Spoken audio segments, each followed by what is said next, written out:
నమస్కారం అండి. నా పేరు లక్ష్మి అండి. మనకిప్పుడు ధనుర్మాసం ప్రారంభమైందండి. ఈ ధనుర్మాసంలో అమ్మవారు గోదాదేవి యొక్క తిరుపావై పాసురాలనేవి ఉంటాయి. దానికి సంబంధించి షార్ట్స్‌లో నేను భావార్థం అనేది చెప్తానండి. శ్లోకం వచ్చేసి మీకు వీడియో లింక్ అనేది దాని కింద పెడతాను. ఆ వీడియో లింక్‌లో మీరు ఆ శ్లోకం చూసుకొని ఈ భావం కూడా చదువుకోవచ్చండి. ఒకసారి చూడండి.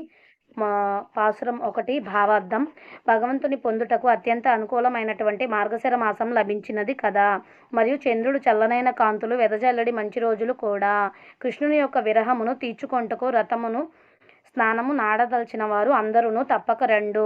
సుందరములైన ఆభరణములను ధరించి గోవిందుని యొక్క గుణముల యొక్క సంపదలను ప్రతి క్షణమునకును పెరుగుతూ ఉండిన గోపకులమునందు ఆ సంపదాది వైభవముల తొలతూగడి బాలికామణులారా ఇటు లొందరించబో మనలకు పదునైన బల్యమును ధరించి సుతిని రక్షణ మొనచుటకు హింసలను కూడా చేయుటకై వెనుకంజ వేయిని నందగోవుని నమ్రపుత్రుడై సౌందర్యముతో విశాలములై నిప్పారినటువంటి నేత్రములతో గాంచడి యశోదమ్మకు సింహకిశోరంనయున్న నీలమేఘ ఛాయయు ఎర్రని తామరల వంటి నేత్రములు కలిగి ప్రియమైన వారికి శీతలమొనొచ్చు చంద్రుని రీతిగా శత్రు సమూహములకు తీక్ష్ణములైన మార్తాండుని రీతిగా దోచడి దివ్యమైన ముఖమండలము కలిగిన నారాయణుడే అతని తప్ప మరొకనని వాంఛింపని మనలకే పరే అనడి నొక నామము గల వాద్యము వాయించు దానిని నీను అనుగ్రహించును. దీన్ని గాంచిన లోకులందరూ ముదము నొందినట్లుగా ఈ వ్రతమును ఆచరించదము రండి.